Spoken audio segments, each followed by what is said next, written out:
This video is going to be a complete rundown on how to build a hyper-segmented lead list for your cold email campaigns. And what that's going to do, that's going to increase your show-up rate, that's going to increase your open rate, that's also going to increase your monthly recurring revenue. Everything from building the lead lists to filtering the lead lists and even getting a hold of the decision makers of those companies will be right in this video. And it's all going to be for completely free. And with that being said, let's get right into it. So when doing cold email, right, the number one most important thing that has to be perfect is your lead lists, right? It's more important than your scripts. It's more important than your inbox management and all that, all those other noises.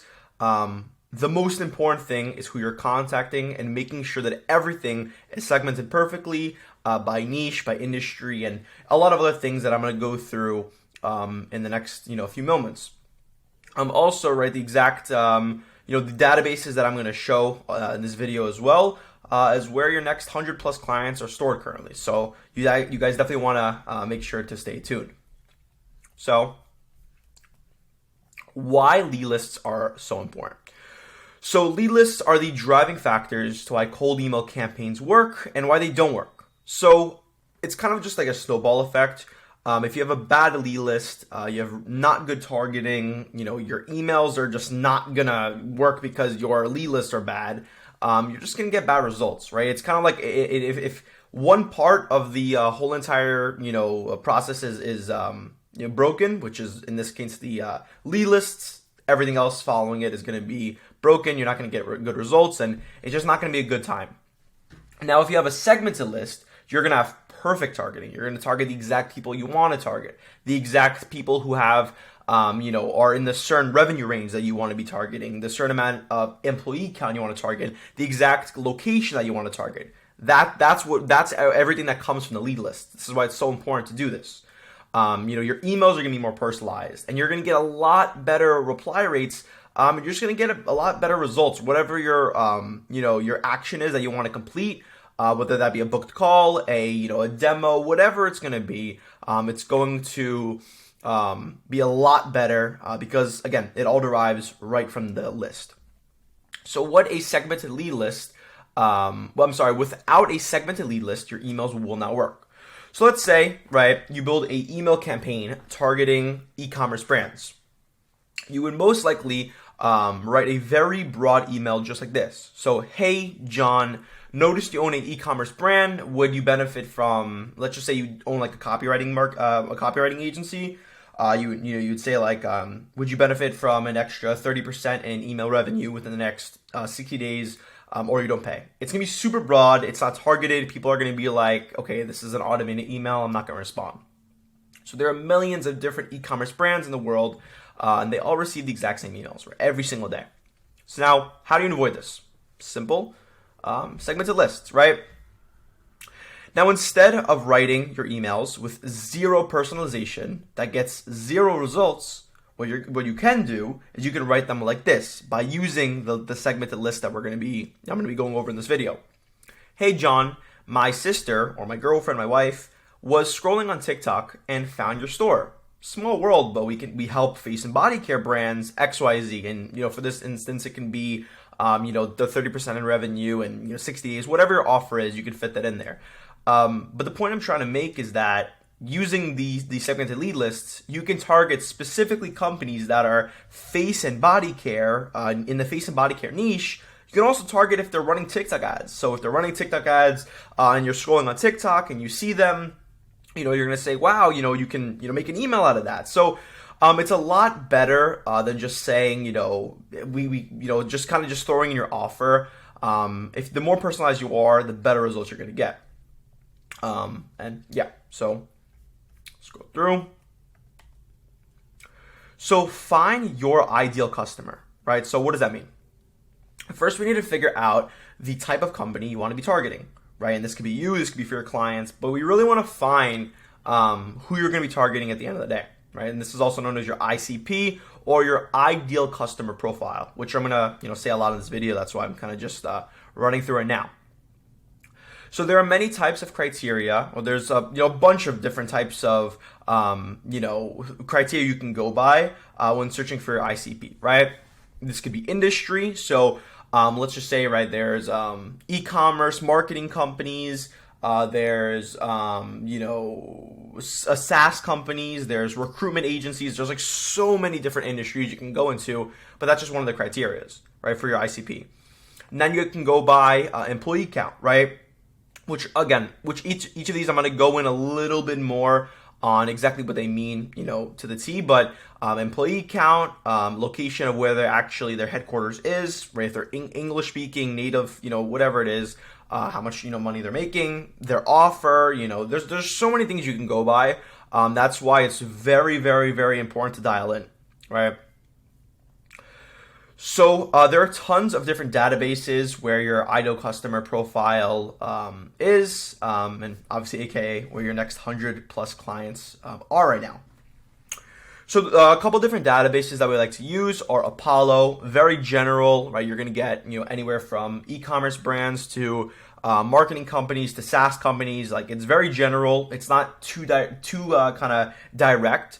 So that's why we like to use, clutch.co for marketing agencies. So you would use it specifically for marketing agencies because it's just more targeted to that. So if you're going to target agencies, you want to use clutch.co rather than Apollo. BrandNav and store leads, that's really good for ecom companies. I use BrandNav a lot, specifically for targeting ecom companies. Seamless.ai, Crunchbase, really good for software and SaaS. And there's so many more databases that have different industries. And my partner, George, made this document. So if you guys want to click on, this actual document's going to be down below. But the document that's inside of this document, which is this one, you guys can go check that out for yourself. So for the example that I'm going to make for this video, for actually showing you guys how to get the, segmented lead lists, I'm going to be using men's clothing e-commerce brands. So starting the filtering process, right? Since we will be getting a list of men's clothing e-commerce brands, we will be using BrandNav because, as I said before, that's really, really good for e-commerce brands specifically. And we're gonna be filtering by these 4 different criteria.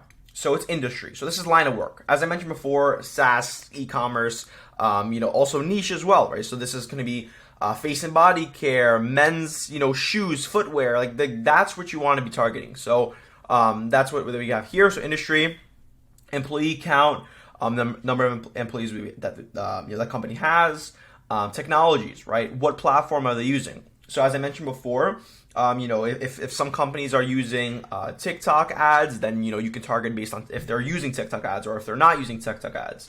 You can do based off using LinkedIn ads. For e-commerce agencies, you can be seeing if the specific e-commerce company is using Klaviyo. So there's so many different things you can do, but these are just the 4 main ones that we use. And then of course location. So let's dial in with these a little bit more. So industry. You're going to want to niche down the industry you like to target. So for this instance, right, men's clothing, men's apparel, we have that targeted here. All right, to create personalized emails, niche down by the industry. It's going to help out a lot. And that's what we have here for industry. Not much to it. I mean, you just just pick out the industry that you want to be messaging, and then you're going to go and select that for your lead list. And then we have here, so we have employee count. So employee count is the exact relevance to how large the companies you're targeting are going to be, right, as far as revenue, right? So as what we've seen for the past, ever since we've been starting out cold email and lead generation, 1 to 10 employees, they're around 0 to 30,000 a month. And what we noticed, I have that here as well, like a little info kind of tab. Companies that are ranging between 1 to 10 employees, they're not always that qualified, judging by the fact that if they have that certain amount, right, they don't have enough money to actually work with you. So I would just target based on 11 plus. So 11 to 20, 30 to $100,000 in monthly recurring revenue. 21 to 50 employees, 100 to $1 million MRR, 100,000 to $1 million MRR, and then 51 plus employees, that's $1 million MRR. It's using Apollo or using brand nav. You can't really target based on revenue because a lot of these companies aren't public. So the best way to do that, second best thing, is to do by employee count, which they have access to that easily. And then you just choose it here on brand nav. So technologies, right? Here you can choose relevant technologies that your ideal customer uses to find prospects, that are aware / looking for the, to implement into the service, into that business, right? So as I mentioned before, as the example, brand nav, Klaviyo for email marketing, you would put in Klaviyo.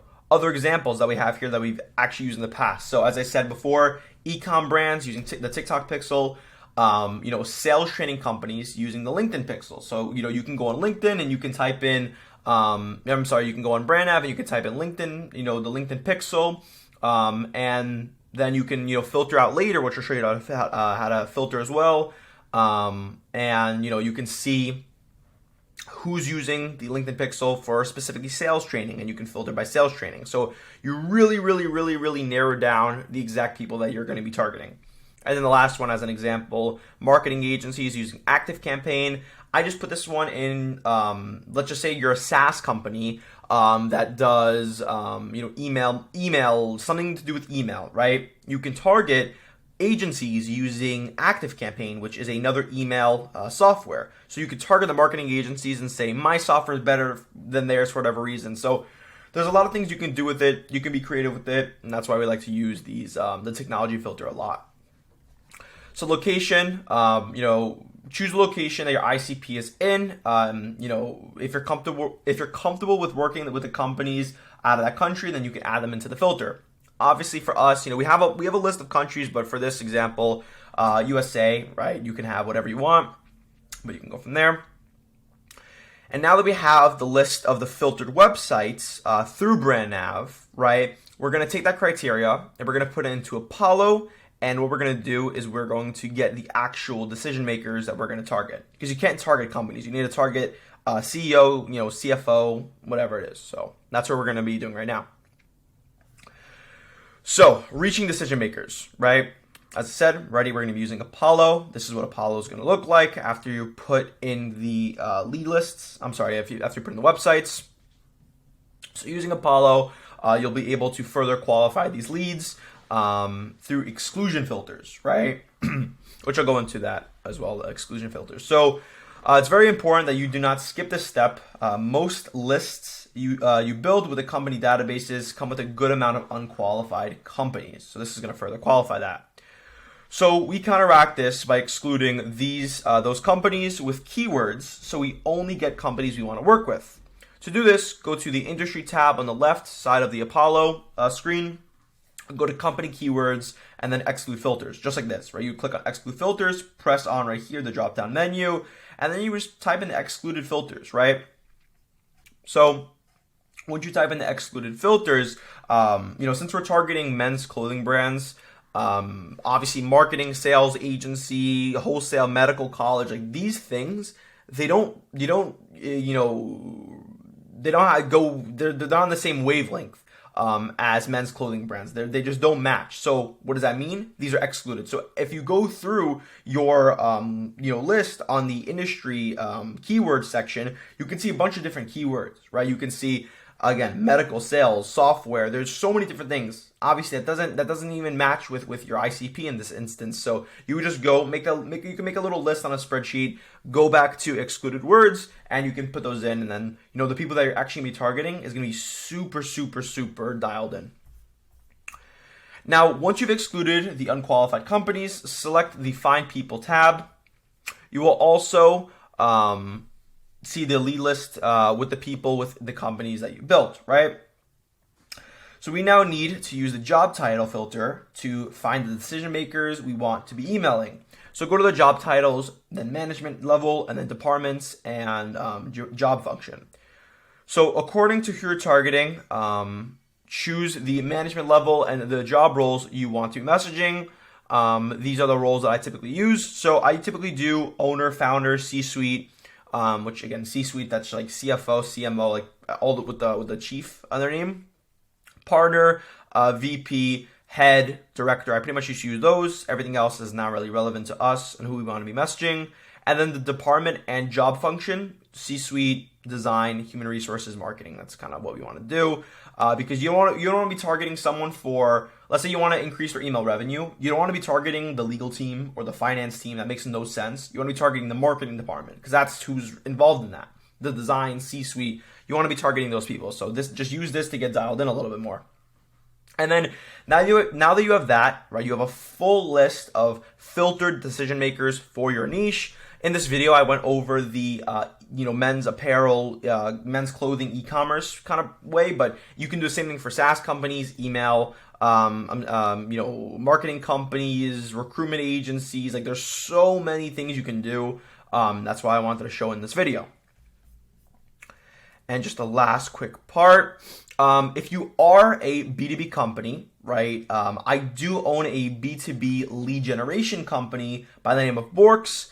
And everything that I went on this video, right, setting up your domains, right, setting up the scripts, building this whole entire process of building the lead lists, managing the inbox, completely done for you. And a good thing about working with us is that you only pay for every single qualified call that comes in.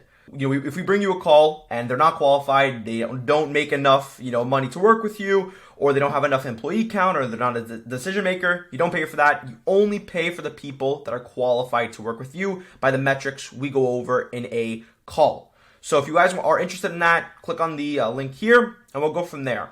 Other than that, that's pretty much it for the video. If you guys did enjoy it, right, leave a thumbs up, subscribe down below, and we'll go from there, guys. Thank you. Have a good day.